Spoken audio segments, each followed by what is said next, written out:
السلام عليكم البنات، مرحبا بكم في الفيديو الجديد ديالي. اليوم جبت لكم طريقة تحضير البهلة، حلوى غنية عن التعريف، بمقادير بسيطة جدا وسهلة وكتوجد دغيا دغيا.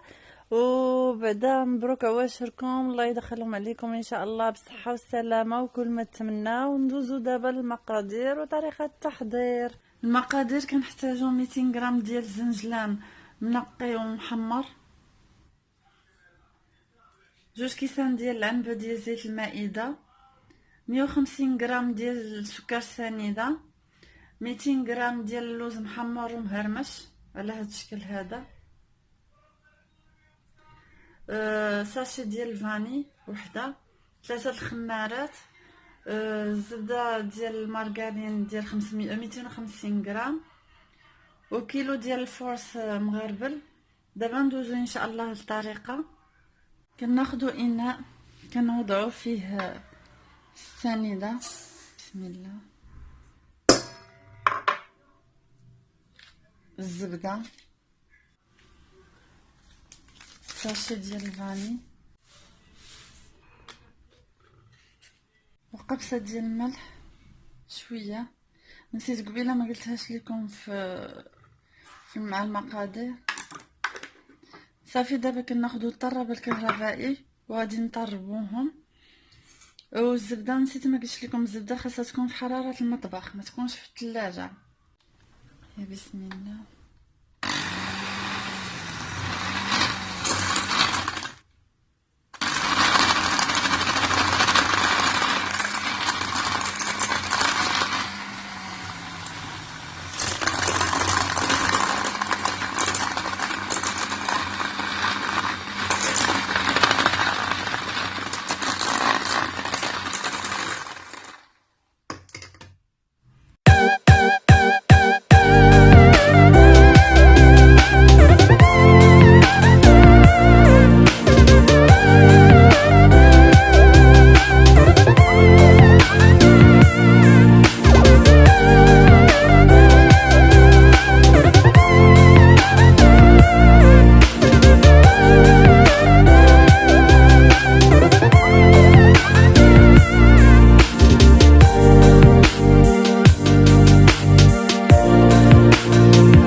دابا كنضيفو الزيت،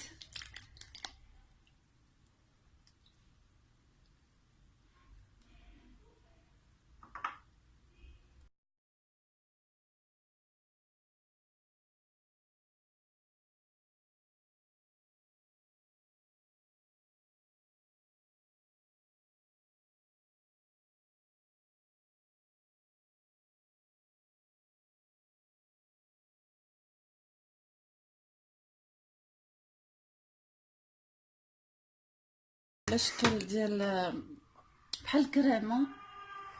كنزيدو ليها الزنجلان،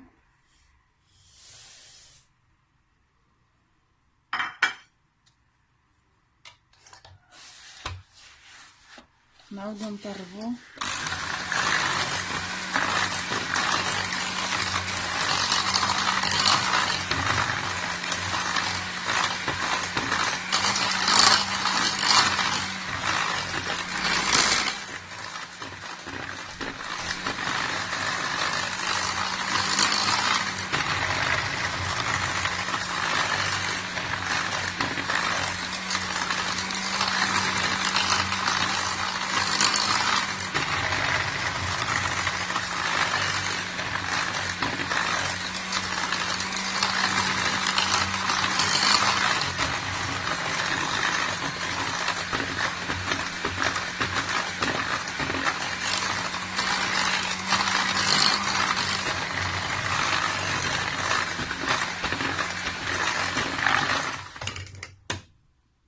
دابا كنضيفو عليه داك اللوز مهرمش، كنعاودو نطربوه.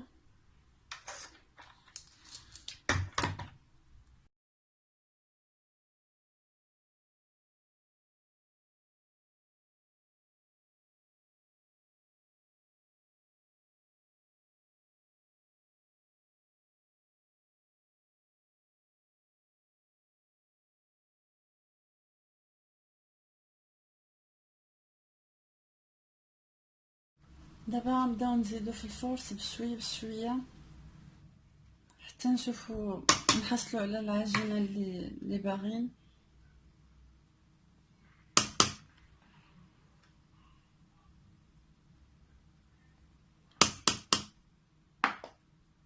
نديرو 3 الخمارات.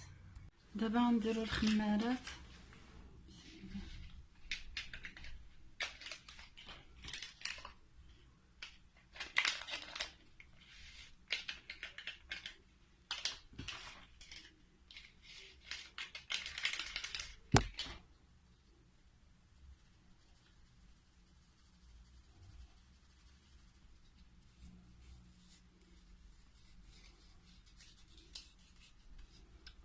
وغنعجنو بيدينا باش نشوفو الخليط واش هو هذاك ولا نزيدو الفورس.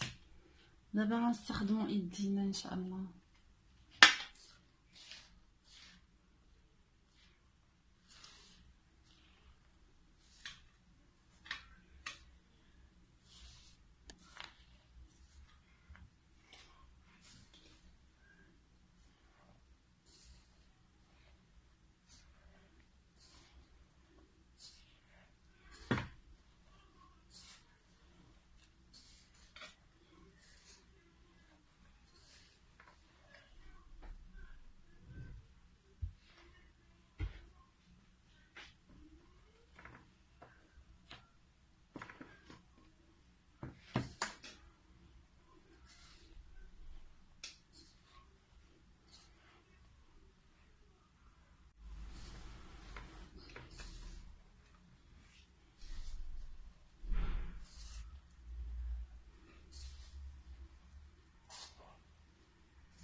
دابا غادي ناخدو طاوين ان شاء الله. المهم كتحصلوا على هاد العجينه هادي كتجيكم بحال هكا. انا راه ما درتش كيلو تاع الفورس كامل، حيت منه شي 100 غرام، حيت مع هادي القوام اللي بغيت تاع العجينه. دابا غادي ناخدو واحد اللاطه فيها بابي بيسون او ورق الزبده.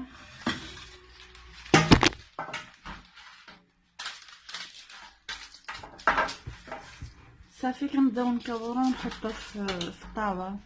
هانتوما غتشوفوا معايا الطريقه ان شاء الله.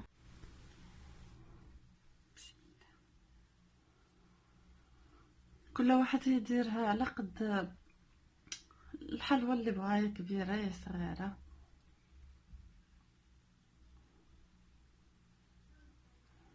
نقص منه شويه.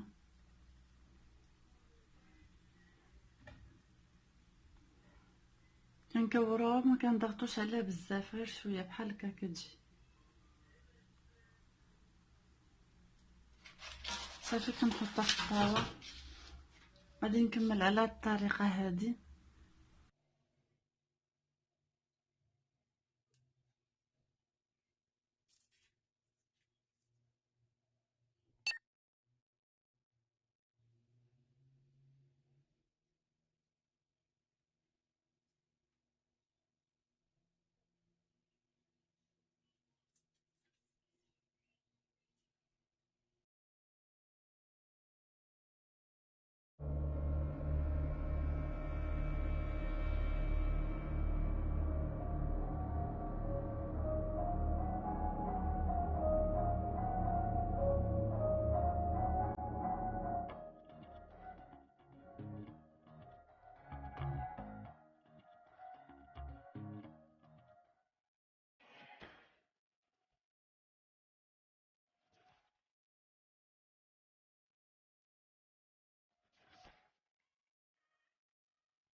Laissez tomber.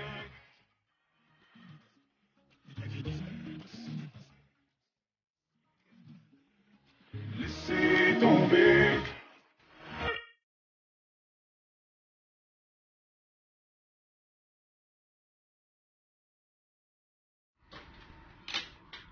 دابا غادي ندخلها للفران. هاهي كنشعلو الفران من الفوق ومن التحت على درجة الحرارة 180، وكيكون ديجا سخناه من قبل. كنشعلو عليها من الفوق باش كتشقق لينا. المهم ملي نخرج ان شاء الله من الفران غادي نوريكم الشكل النهائي ديالها. بقاو معايا. هيا البنات بعد ما خرجنا الحلوى ديالنا من الفران كتجي على هذا الشكل هذا، محمره ومشقه لينا من الفوق كما قلت لكم. كتشعلوا عليها الفوق باش كتجينا مشقه وكتجي على هذا الشكل هذا. ها نتوما، وكتخرج لينا كميه كبيره تبارك الله بمكونات جد بسيطه. نتمنى انكم تجربوها وما تبخلوش عليا بالاشتراك في القناه، والى عجبكم الفيديو ضغطوا على زر الاعجاب، وعواشركم مبروكه بالصحه والسلامه ان شاء الله وكل ما تمنوا، وعيد مبارك سعيد.